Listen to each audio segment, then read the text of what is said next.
Good morning, everyone. This is your last video for your chapter Returning Home. A student, you have seen the three video before it related to this chapter. I hope the concept, the story of this chapter will be clear to all of you, and undoubtedly this is a interesting story, especially for the children. In the story you found a very charming moment of the children with uncle and ancient uncle, that how much the time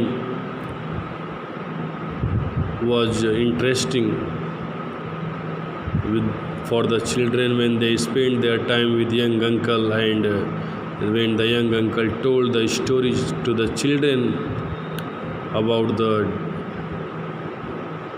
Gobarmal story and also the story related to the village and other family's tradition. Means to say that story and children both are connected to each other, and without one of it is impossible to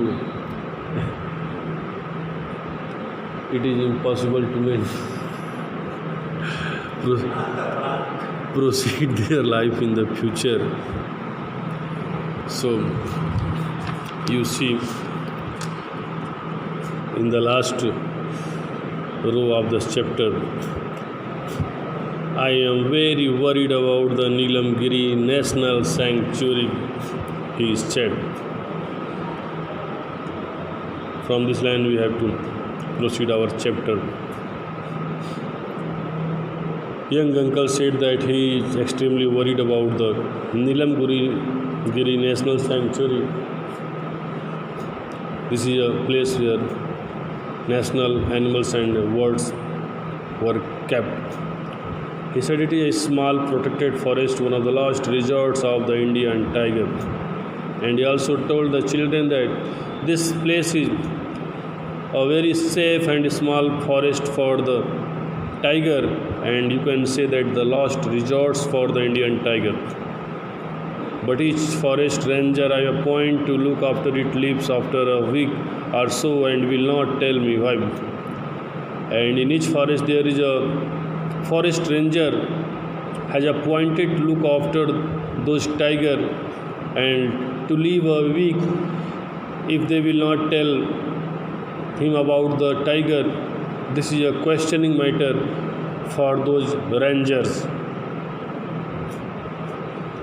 I don't know what the trouble is, and unfortunately I don't have time to visit Neelamgiri. But listen, it is not too far from your village. Could you look into it for me, my friend? Then the young uncle's friend Yusuf said that he had no idea that what the trouble is there. But this is also a matter of sorrow for me that and misfortune for me that I can't visit there. But he requested here to his friend, young uncle of the children, that the Neelamgiri sanctuary is not so far from their village, and they could visit there for him. Means it is a great interest of Mr. Yusuf to get information about the Neelamgiri sanctuary. So he requested there to young uncle to visit the place. Young uncle enthusiastically agreed, and then young uncle was also friend of Yusuf, so he can't refuse it. So he accepted it very happily. Later, when he was showing the baby the animal books, he pointed at a picture of tiger reposing royally in a forest clearing.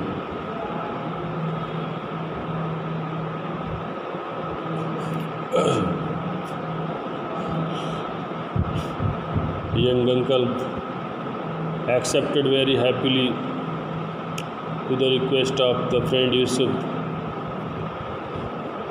and after that he showed the baby the animal book. Baby pointed at a picture of the tiger.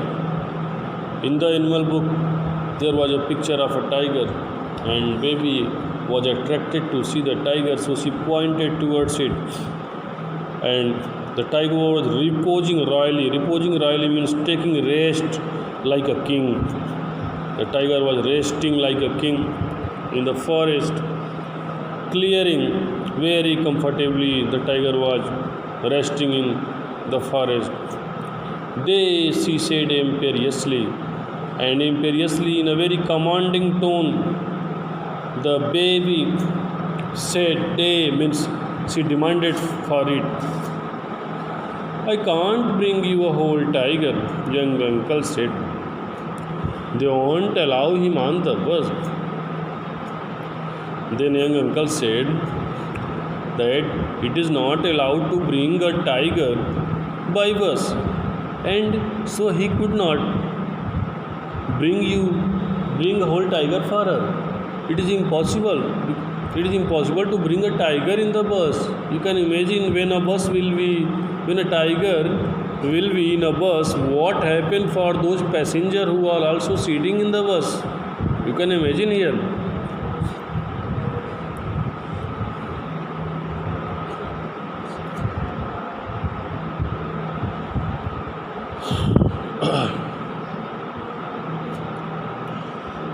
After that, the baby pointed at the tiger still.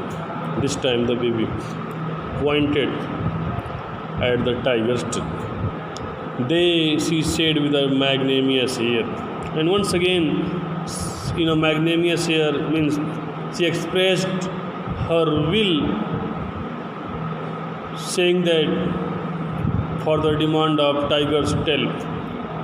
"I can't bring you a tiger's tail either," young uncle said.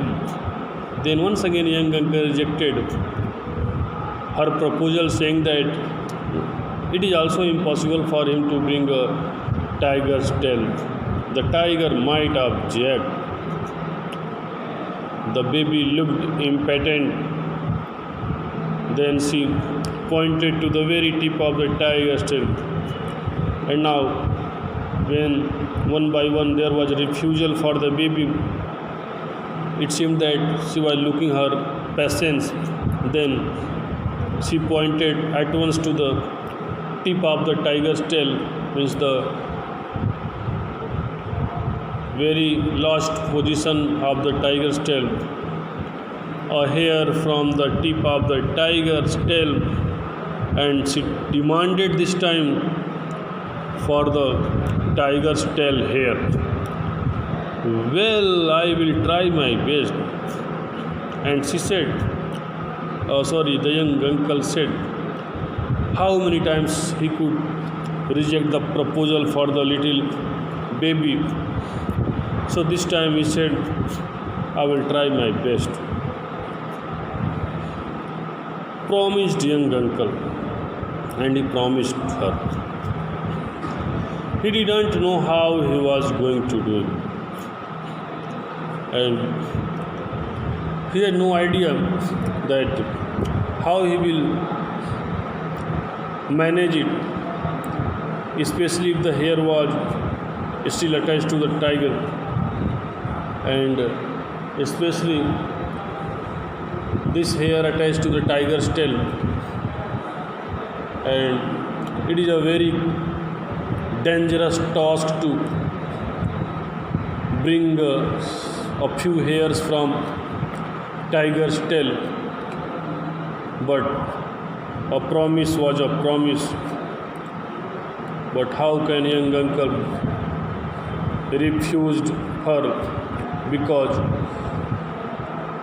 the promise was promise, and if he had made a promise with the little baby, definitely he had to complete it.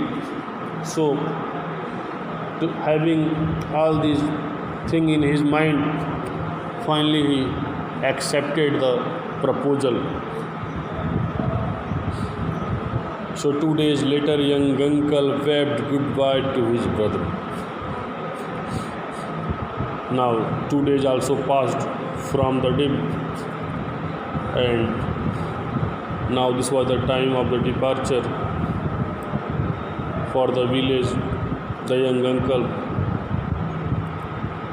waved goodbye to his brother, sister-in-law, and the 3 children.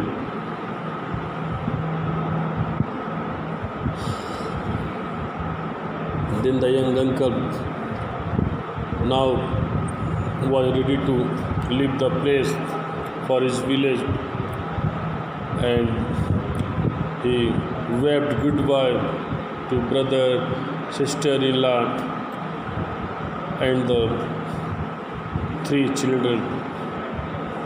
He was now to start his visit for the village. Finally, he took a rickshaw to the bus stand, and now he arranged a rickshaw for him to